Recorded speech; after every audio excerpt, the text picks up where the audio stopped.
Égalité, inclusion, femmes, minorité, systémique, trauma.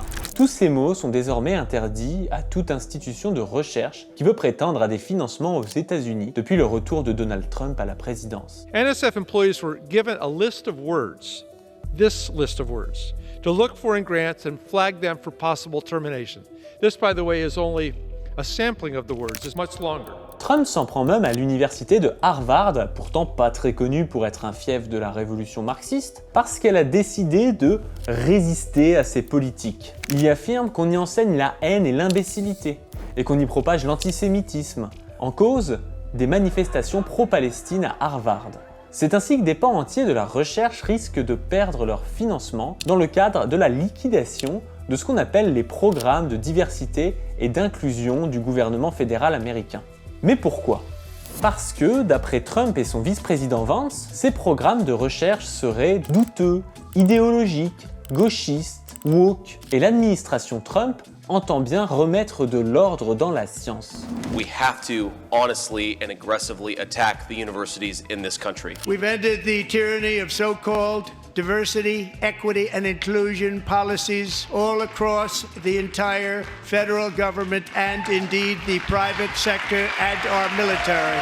Our country will be woke no longer. A draft document shows the White House wants to eliminate programs it deemed misaligned with the president's agenda, specifically the labs focused on weather, climate, and ocean studies. Critics argue it would limit the country's ability to respond to extreme weather and make forecasts less accurate. We've had temperatures explode this summer. You may have learned that we broke a world record in the Death Valley, 130 degrees. It'll start getting cooler. You just watch. I wish science agreed with you. Well, I don't think science knows, actually. Mais qu'en est-il vraiment ? Comment expliquer ce démantèlement de l'université et en particulier des sciences humaines et sociales ? Et comment expliquer la défiance qu'elles inspirent aux droites du monde entier ? Parce que oui, l'administration Trump ne fait pas exception. En France, en 2022, le ministre de l'Éducation nationale, Jean-Michel Blanquer, contribue à un colloque à la Sorbonne contre le wokisme. D'après Le Figaro, ce colloque était organisé par des universitaires critiques de la pensée décoloniale. Malheureusement, parmi la liste des intervenants, on ne trouve absolument aucun spécialiste des questions décoloniales. Ce colloque d'ailleurs n'était pas vraiment organisé par l'université, mais par des organisations externes qui ont loué des locaux à la Sorbonne, comme l'Observatoire du décolonialisme, qui derrière ce nom sérieux, a priori impartial, cache en fait une ribambelle de psychologues et sociologues et même des élus, tous très ancrés à droite. Mais évidemment, là-dedans, il n'y a aucun spécialiste de l'histoire coloniale, et encore moins des pensées décoloniales. Pourtant, et quoi qu'on en pense, des spécialistes des pensées décoloniales qui connaissent le sujet et qui en sont critiques, ça existe. Mais ils et elles n'étaient pas invités à ce congrès. Toujours en France, un an plus tôt, la ministre de l'Enseignement supérieur et de la Recherche, Frédérique Vidal, avait dit vouloir lancer une enquête sur l'islamo-gauchisme dans la recherche universitaire. Voici ce qu'elle en disait sur CNews. Moi, je pense que l'islamo-gauchisme gangrène la société dans son ensemble et que l'université n'est pas imperméable, l'université fait partie de la société. Pour Frédérique Vidal, certains universitaires ou associations étudiantes profitent de leur statut pour véhiculer des idées militantes, voire radicales au sein des établissements.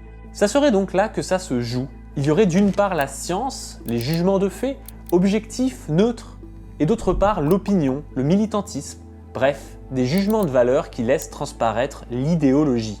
Lutter contre le wokisme serait donc lutter pour l'objectivité en sciences, particulièrement en sciences humaines et sociales. Ce refrain est bien connu, les scientifiques devraient être neutres sur le plan des valeurs et par conséquent, toute incursion de valeurs dans le discours scientifique ramène ce discours à une sorte de militantisme. C'est non seulement ce que défendent Trump, Blanquer, Vance et Vidal, mais aussi la plupart des fact-checkers, débunkers, zététiciens pour laquelle l'intrusion du politique ou de la morale menace l'objectivité des faits. En fait, on a l'impression que la zététique se wokise. Assez curieusement, toutefois, quand on creuse les idées politiques et les valeurs de ces défenseurs de la neutralité, on se retrouve bien souvent à droite de l'échiquier politique, avec tantôt une défense des valeurs conservatrices libérales occidentales, plutôt dominantes, et tantôt carrément des valeurs réactionnaires et sexistes. Une chose est à peu près sûre, se réclamer de la neutralité est rarement le fait de personnes de gauche.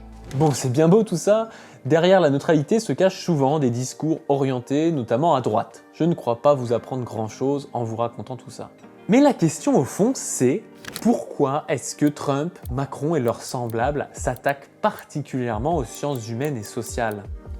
Eh bien déjà parce qu'a priori, ces sciences sont différentes des sciences dites exactes ou naturelles de par leur objet, étant donné que l'objet des sciences naturelles semble extérieur aux faits humains.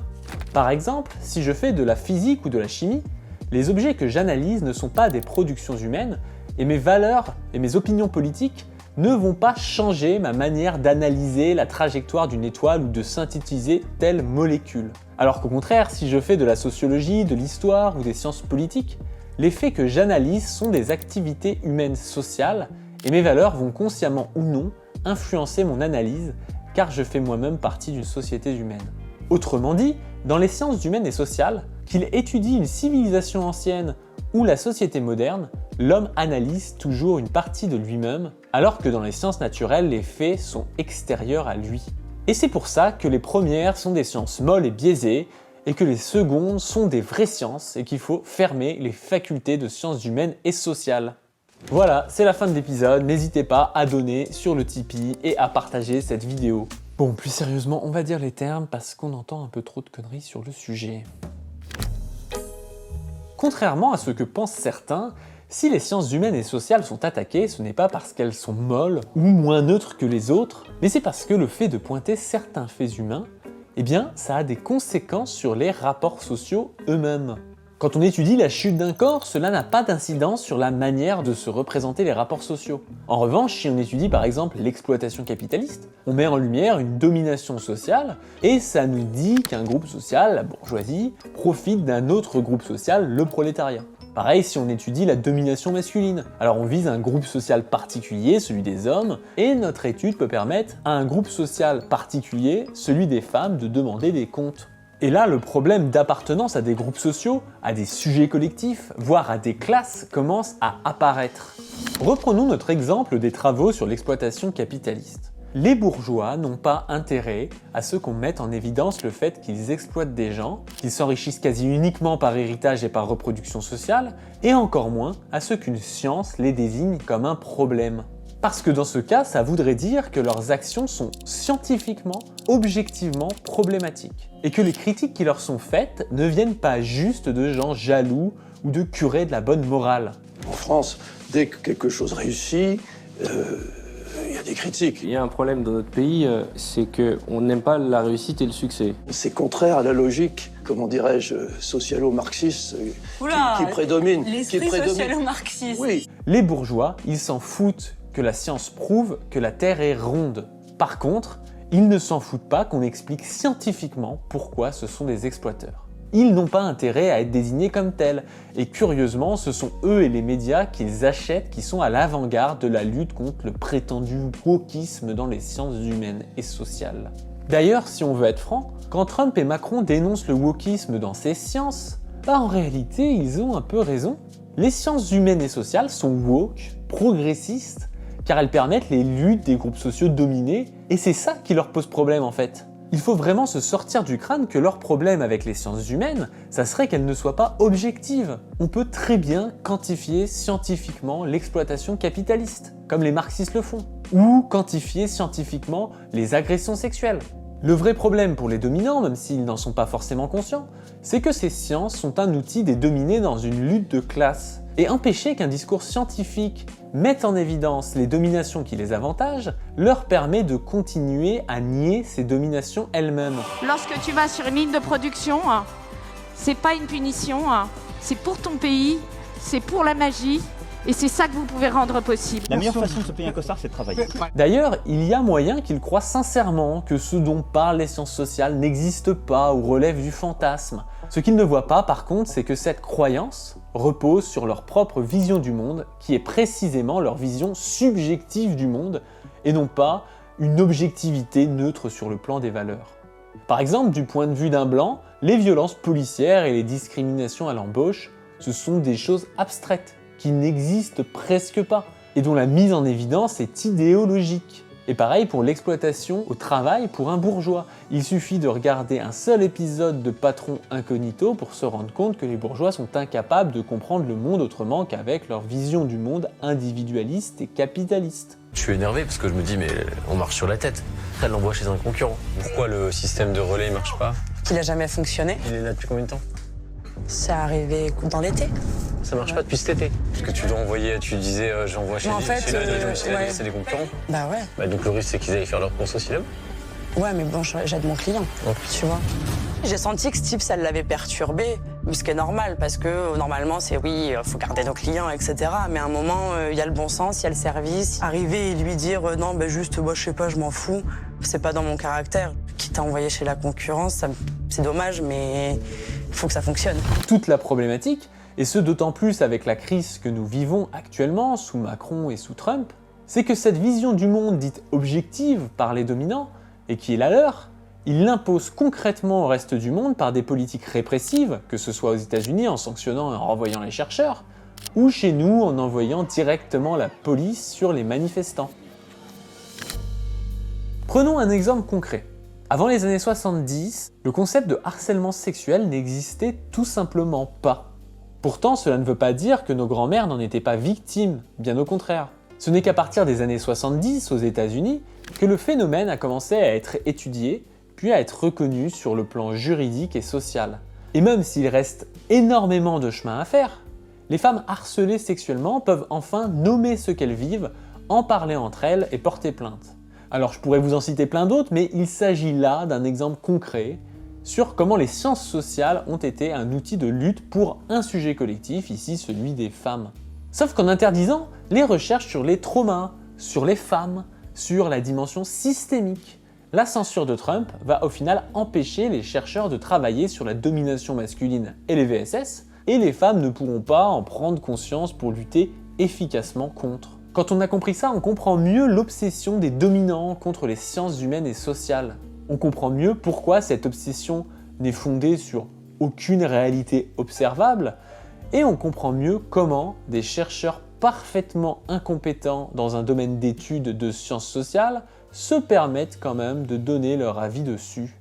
Le colloque à la Sorbonne contre le wokisme et les pensées décoloniales a donné lieu à la publication d'un livre intitulé « Après la déconstruction, l'université au défi des idéologies ». Au moins c'est clair, les auteurs veulent ici expulser l'idéologie des universités parce qu'elle serait néfaste à la science et au contraire valoriser l'objectivité en sciences sociales. Or, aucun contributeur de cet ouvrage ou presque n'est spécialiste des questions qu'il aborde. Ce qui peut sembler absurde est en fait cohérent avec leur intérêt de classe sociale. La cohérence se joue sur le plan des valeurs et de la vision du monde d'une classe particulière. L'important ce n'est pas la cohérence logique, la vérité, mais c'est de savoir si on peut imposer un récit, même s'il est faux, pour défendre les intérêts de la bourgeoisie occidentale blanche. Et si ça fonctionne, pourquoi s'en priver? Et c'est la même chose avec Trump et Vance. Ils ne connaissent absolument rien en sciences sociales, ce sont des hommes d'affaires qui défendent leurs intérêts d'hommes d'affaires et qui n'ont pas forcément envie que des militants de gauche aient le pouvoir de dire sur la place publique qu'ils sont la cause de la misère et de l'exploitation humaine. Ils ont l'idéologie de leur classe sociale et ils se moquent de savoir si les thèses qu'ils défendent sont vraies ou vont contre l'intérêt commun. Ces doctrines agissent simplement comme des justifications de leur chasse anti-woke pour légitimer leur position dominante en tant qu'hommes blancs, bourgeois, misogynes et racistes. Parce qu'au fond, c'est ce qu'ils sont. Alors vous allez me dire, oui mais du coup, si les sciences humaines et sociales sont politiques et qu'une partie des groupes sociaux ne les reconnaissent tout simplement pas, c'est qu'elles sont un peu relatives, un peu subjectives et un peu molles au final, non? Alors qu'au contraire, les sciences naturelles, tout le monde les reconnaît. C'est là où vous vous trompez. Et d'ailleurs, moi aussi, j'ai longtemps cru ça. Mais ce qui m'a fait changer d'avis, c'est un penseur marxiste dont on a déjà parlé sur la chaîne dans cette vidéo-là. Il s'agit de Lucien Goldman. Dans son livre « Sciences humaines et philosophie », Lucien Goldman nous rappelle quelque chose d'important. Le respect qu'on a aujourd'hui pour les sciences naturelles comme la physique ou la chimie, ce n'a pas été toujours le cas. On pourrait même dire que les sciences naturelles ont été exposées, il y a quelques siècles, aux mêmes problèmes que rencontrent les sciences humaines et sociales aujourd'hui. Par exemple, la physique, au XVIe et au XVIIe, a fait l'objet d'un conflit de valeurs, c'est-à-dire d'un conflit de classe. À l'époque, il était très difficile de défendre le modèle héliocentrique. Cela s'explique par le fait que l'héliocentrisme entrait en contradiction avec le discours géocentrique de l'Église et donc menaçait son hégémonie et celle de la noblesse qui s'appuyait sur elle. Des figures comme Copernic ou Galilée se sont donc retrouvés face aux représentants de ces idéologies rétrogrades qui craignaient plus de perdre leur position de dominant que de se tromper sur le fonctionnement du cosmos. Et peu importe si cette domination n'était justifiée que par des contre-vérités ou des hypothèses fantasques et mystiques, l'enjeu était la lutte entre la bourgeoisie montante et sa vision du monde portée par les scientifiques bourgeois du siècle des Lumières, et la vision du monde millénaire de la noblesse associée à l'Église qui s'appuyait sur les récits bibliques et les écrits grecs. Tout comme les sciences sociales sont des outils pour les groupes dominés aujourd'hui, les sciences naturelles ont servi d'outils dans la lutte pour l'hégémonie culturelle.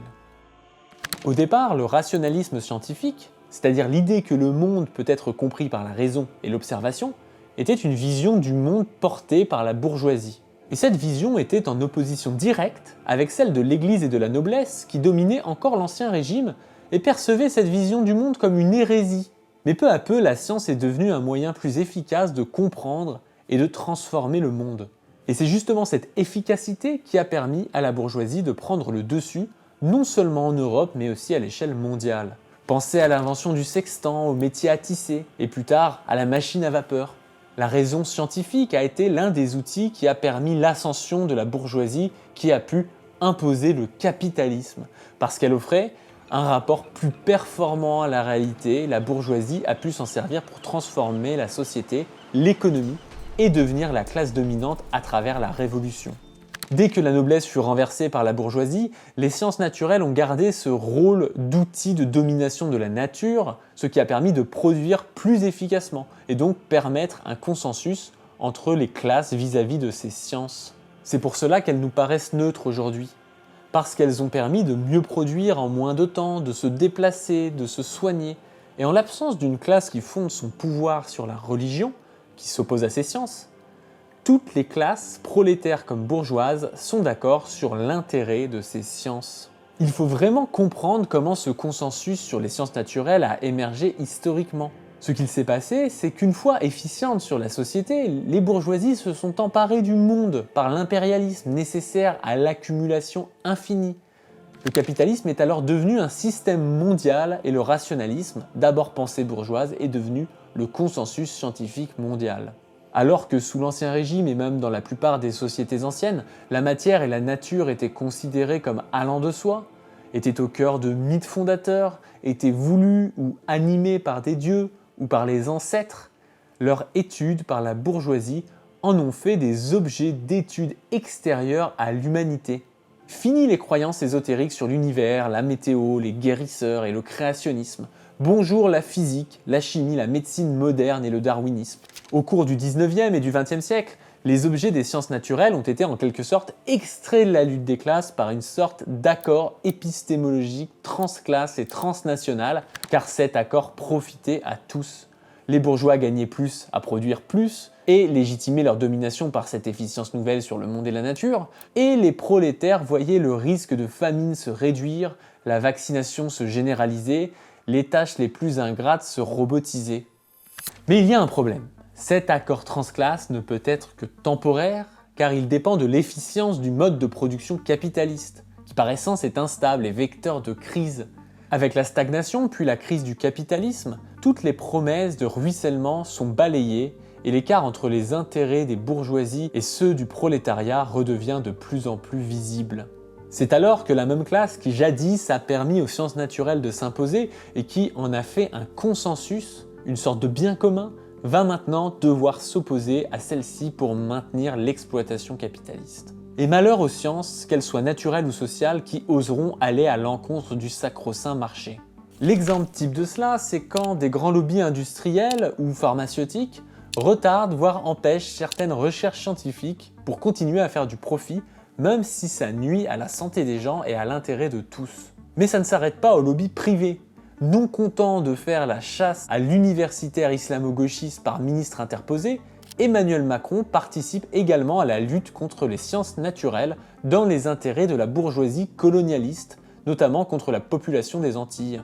En effet, peu de temps après sa prise de pouvoir, Emmanuel Macron expliquait face aux élus antillais que la preuve de la toxicité du chlordécone n'avait pas été apportée. Faut pas dire que c'est cancérigène, parce qu'à la fois, on dit quelque chose qui n'est pas vrai et on alimente les peurs. Pour la petite histoire, le chlordécone est un pesticide mis en circulation en 1972 et interdit aux États-Unis en 1976. Mais en France, son utilisation est autorisée jusque dans les années 90.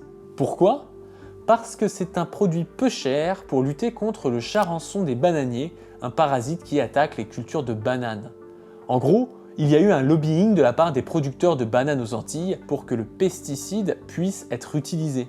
Ce pesticide a été encore répandu sur les sols de la Guadeloupe et de la Martinique jusqu'en 1993 à cause de flous dans la législation. Ces producteurs de bananes sont des béquets, c'est-à-dire des descendants en ligne droite des esclavagistes. Et en dépit du fait que l'on sache depuis les années 70 que le chlordécone risque de provoquer des cancers, la bourgeoisie raciste antillaise a préféré continuer à s'en servir. Les affaires sont les affaires. Bref, quand les intérêts de la bourgeoisie sont menacés par la science, les résultats scientifiques sont contestés et combattus par la classe bourgeoise.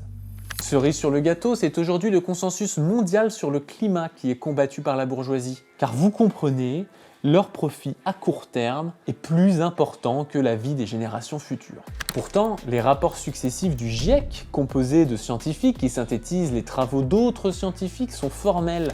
L'activité humaine provoque un changement climatique qui menace nos conditions d'existence. Et bien que la climatologie, la biologie, la physique, la chimie ne sont pas des sciences sociales, Trump et Vance ne reconnaissent pas les résultats du GIEC et encore moins la réalité du changement climatique. L'administration Trump attaque directement le GIEC. Sa coprésidente, Catherine Calvin, a été licenciée par l'administration Trump.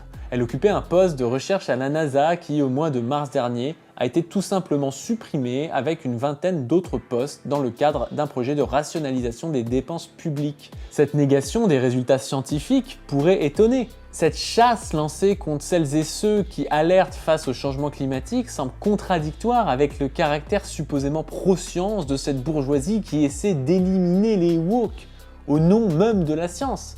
Mais là encore, c'est cohérent avec les intérêts de la classe bourgeoise. Quand les lois de la physique entrent en contradiction avec les lois naturelles du marché, la bourgeoisie préfère la vérité du business à celle de la planète. Des exemples autres que ceux que met en œuvre Donald Trump, il y en a plein. Dans un entretien accordé au Figaro en juin 2023, Bernard Arnault, qui n'est pas scientifique, affirmait que c'est par le progrès technologique qu'on enrayera l'élévation des températures, pas en stoppant le développement économique. Pas besoin de vous faire un dessin. Le multimilliardaire Bernard Arnault n'a pas intérêt à un ralentissement des affaires. Alors s'il faut brûler la planète pour continuer à engranger des milliards, brûlons-la. Et si brûler la planète signifie qu'une partie de l'humanité doit mourir, tant pis, qu'il meure. La bourgeoisie préférera toujours imaginer la fin du monde que celle du capitalisme. De toute façon, vous vous doutez bien que Bernard et ses héritiers seront dans des bunkers climatisés avec une armée d'esclaves quand la catastrophe adviendra. Pour eux, il vaut mieux condamner l'humanité plutôt que de remettre en cause leur existence en tant que classe sociale exploiteuse. Or, reconnaître le changement climatique, c'est reconnaître ses causes, c'est-à-dire que le capitalisme est une menace pour l'humanité. Et ça, par définition, la classe bourgeoise ne peut pas l'entendre. Le réalisme de la classe bourgeoise, son pragmatisme, s'arrête où commence le rabotage de ses intérêts matériels. D'ailleurs, je viens de me rappeler d'un truc. Pendant qu'on écrivait cette vidéo, je suis tombé sur un meeting de Mélenchon à Montréal et il y a un passage qui m'a intrigué. Notre époque est en train d'entrer dans une forme d'obscurantisme. Quand la politique prétend décider ce qu'on a le droit d'étudier ou pas à l'école, c'est qu'il y a un problème. Quand la politique décide que vous êtes un islamo-gauchiste si vous n'acceptez pas un génocide, il y a un problème. Quand la politique décide, ou bien la religion, que telle ou telle question ne doit pas être mise en débat, il y a un problème. Et nous avons la mémoire de l'histoire. Nous savons que quand, pour des raisons morales, religieuses, ce qu'on veut, on se mêle de dire ce qui est vrai, ce qui est faux, et ce dont on a le droit de discuter, alors ça donne Galilée, mais pourtant elle tourne. Ça donne Giordano Bruno, les mondes innombrables dans l'univers infini, et pourtant il est bel et bien comme ça, mais lui a brûlé. Nous connaissons la fin de cette histoire. La contestation de la science et du savoir a toujours été exclusivement destinée à protéger des pouvoirs politiques qui reposent sur des bases immatérielles, mensongères, hypocrites et qui sont des illusions. Pour terminer par une touche d'honnêteté, je dois vous avouer que j'ai été un peu médisant. Oui, parce qu'au fond, pour la bourgeoisie, il y a bien une science naturelle qui restera toujours intouchable. C'est l'économie bourgeoise. Ah oui, parce que je vous ai pas dit, la bourgeoisie considère premier degré que l'économie bourgeoise, c'est une science naturelle, turbo-dure, etc. Bon, ils sont incapables de prédire une crise et pensent que la croissance peut être infinie dans un monde fini, mais t'inquiète, c'est hyper scientifique tout ça. Plus sérieusement, la science économique prétend décrire la réalité telle qu'elle est sur la base de lois que la bourgeoisie présente comme objectives, naturelles. L'offre et la demande seraient un indépassable pour l'être humain. L'intérêt de tout cela est évident. Ça permet ensuite aux politiciens et aux patrons de faire comme si leurs décisions, la non-augmentation des salaires, les délocalisations, la dégradation des conditions de travail, tout ça n'était pas des choix politiques, mais des actions dictées par des lois indépendantes de leur volonté, les lois économiques. Souvenez-vous des macronistes qui nous expliquaient pendant des mois que si personne ne voulait de leur réforme des retraites, c'est parce que les gens n'avaient tout simplement pas compris sa nécessité et qu'il fallait faire plus de pédagogie. Si on veut que les Français adhèrent à une réforme des retraites, il faut leur expliquer pourquoi c'est nécessaire. Tout était fait pour faire comme si cette réforme n'était pas un choix politique, mais une nécessité économique auquel personne ne pouvait rien. Pourtant, les quelques milliards qu'ils disaient ne pas pouvoir trouver pour les retraites, ils n'ont eu aucun mal à les trouver pour faire des cadeaux fiscaux ou pour financer des guerres dont personne ne sortira gagnant, si ce n'est les marchands d'armes et leurs actionnaires, comme toujours. Le slogan de Margaret Thatcher résume parfaitement le rapport de la bourgeoisie à l'économie bourgeoise. There is no alternative. Il n'y a pas de choix. Et du point de vue de la bourgeoisie, c'est vrai, il n'y a pas de choix. Il faut à tout prix exploiter au maximum pour ne pas disparaître. Et pour cela, la science économique bourgeoise ne doit en aucun cas être remise en question. C'est d'ailleurs en comprenant l'importance de cette science comme idéologie justificatrice de la prédation bourgeoise que Marx a passé des années à produire le Capital qu'il a sous-titré « Critique de l'économie politique ». Il s'agissait pour lui, à travers un discours qu'on pourrait dire de sciences humaines et sociales, de bien montrer que loin d'être des lois naturelles et transhistoriques, la science économique est une sorte d'idéologie valable seulement dans la société capitaliste pour justifier ses pires méfaits. Et en faisant ça, Marx permettait à une autre classe sociale, le prolétariat, de prendre conscience qu'en fait, si, il y a des alternatives à la pauvreté et l'exploitation, et que cette alternative est la collectivisation des moyens de production, c'est-à-dire le communisme. C'est pour ça que, même s'il ne s'agit pas d'un acte physique, d'une révolution armée ou que sais-je, Marx avait raison de dire du Capital qu'il était le plus gros pavé jeté au visage de la bourgeoisie. Grâce aux travaux de Marx, cette dernière ne pouvait plus se cacher derrière la science, mais devait assumer ce qu'elle est, une classe parasite, exploiteuse, qui détruira les hommes et la planète si nécessaire. Aujourd'hui, la lutte idéologique et scientifique est toujours aussi nécessaire, car petit à petit, tout fait social qui entre en contradiction avec la vision du monde de la classe dominante sera en principe considéré comme non objectif, non scientifique ou wokiste, et même les sciences les plus dures ne seront pas épargnées. Mais nous ne résisterons pas, ou si peu, en débunkant le discours que la bourgeoisie nous proposera. C'est en s'organisant politiquement, en assumant notre rôle de classe révolutionnaire, en devenant la société, pour reprendre les mots d'un célèbre barbu, que nous imposerons notre vision du monde, notre vision de la science et notre pratique collective qui permettra l'écologie, la lutte contre toutes les discriminations et contre l'exploitation de l'homme par l'homme. J'espère que cette vidéo vous aura plu. Elle a été montée par Sam, écrite par moi-même avec l'aide de Dimitri et de Chris de Position Revue.